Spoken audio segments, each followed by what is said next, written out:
Hey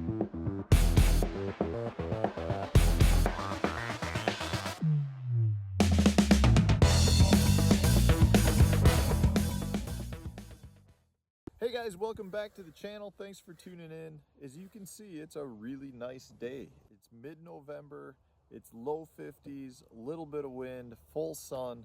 Really nice day to be out. The unfortunate thing is it's coming to an end. Tomorrow is supposed to be a high in the low 30s, and the next 2 weeks after that is going to be lows in the mid to upper teens, highs in the mid 30s. So I'm not sure I'm going to be able to get out again. We'll see. I'll try my best to get out and do some more on the water footage. I've got a couple videos coming that are on the water footage, but I'm not sure we're going to get too much more opportunity to get out. I'm thinking by Thanksgiving we'll be iced over. And it is what it is. It's Wisconsin winters. I know it's going to happen at some point. But what I wanted to talk about today had to do with boat positioning. I've got a lot of questions from subscribers out there who want to know specifically how I approach waypoints and how I approach areas that I want to fish and how I position the boat. And this is really very dependent on the specific situations, but I do have some rules that I like to follow. And the first is if I'm fishing an offshore waypoint, so let's say I've got a brush pile marked or a stump or an isolated rock pile, I will always try to pull up from the deep water side. So if the stump is in 12 foot of water and there's 20 foot on one side, 12 foot on the other side, I will approach from the deep water side. I will also always get off my big motor about 100 yards away from the target. Once I'm just kind of gliding in, I'll then get on the trolling motor and get to the point where I'm 100 feet away from that target. And I know I'm 100 feet away because I'm looking at it on my active target, and that's allowing me to see exactly where I want to cast. And I feel like if you're that 80 to 100 to 120 feet away gives you the best opportunity to surprise those fish with your bait. You get too close, they know you're there. You get too far, you may get them to bite, but your hook sets aren't going to be as good. You're going to lose more fish. I like that 80 to 100 foot range, somewhere in there. I think that gives me the best opportunity to be successful. So if I've got an isolated waypoint, I'm always slowly working up to the point where I can cast to that waypoint from about 80 feet away. From a boat positioning standpoint, I'm going to always then position my boat so that I'm downwind from it. The last thing I want to do is have the wind blowing me into what I'm fishing. That is really a big no-no, because at some point you're going to drift up on it. You're just not going to be able to hold the boat in the right position and still be able to catch those fish and not, let them know that you're there. So I will try to keep the nose of the boat into the wind if possible. Sometimes you're not able to do that. If you're fishing a river that's got current, or even a body of water that's just got current, you may have to position the boat in a manner where you got to position into the wind or into the current, and the wind's going to move your boat in a different way. But the key here, guys, is you want to be downstream or downwind of whatever it is that you're fishing.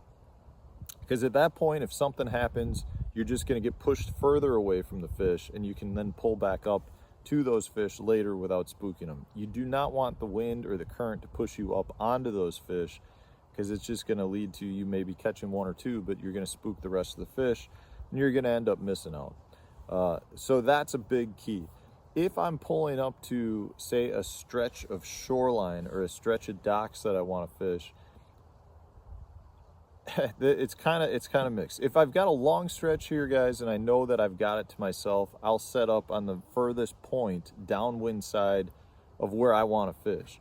In a tournament situation, though, especially at the professional level, if I start 100 yards down from maybe the key spot on that shoreline, I'm probably going to miss out on it. I have had it happen way too many times where other competitors will pull up in front of me and fish the juice because that's what they wanted to fish, and whether that's right or not, I can't tell you that, but it's not against the rules, so there's nothing you can do. The rules state we need to have so much distance between us. So if you don't pull up on the sweet spot, the likelihood is somebody else might pull up on it in front of you. So if I'm in a tournament, I then will probably start on the best spot. And then from there, if that's in the middle of a shoreline that I want to fish, I then will work one direction. Generally what I'll do is I'll work into the wind and then get to the end of where I wanted to fish, and then I'll motor back around to the bottom end of that shoreline and work back upwind to where I started. It's not the ideal situation, but it is the ideal situation to guarantee I get to fish what I think is the sweet spot in that shoreline.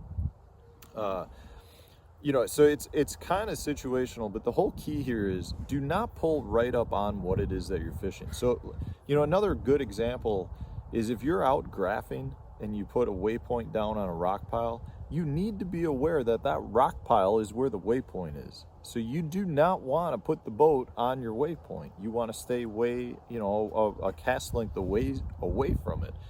So you have to be aware of what you're doing when you're putting waypoints down. So what I'll do a lot of times is I'll put a waypoint down and I'll mark it as a rock or as a tree so I know that's the target.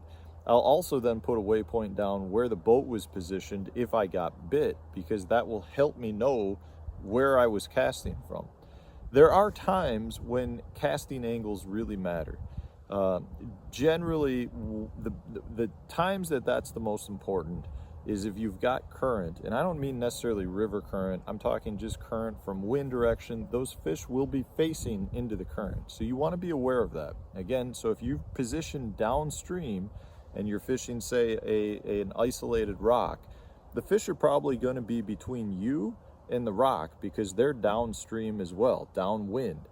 So if you cast, you want to cast past the rock and bring your bait around the rock, which will then allow them to ambush it because they're waiting for something to come past that rock from an upwind standpoint, and then that's how your bait's going to come. So you want to recognize that that's how the fish are going to position. So from a casting angle standpoint, I also like being downwind or downstream for that exact reason. My bait will come down the current just and present itself just as if something naturally was coming down current, and the fish are going to ambush it as a natural prey.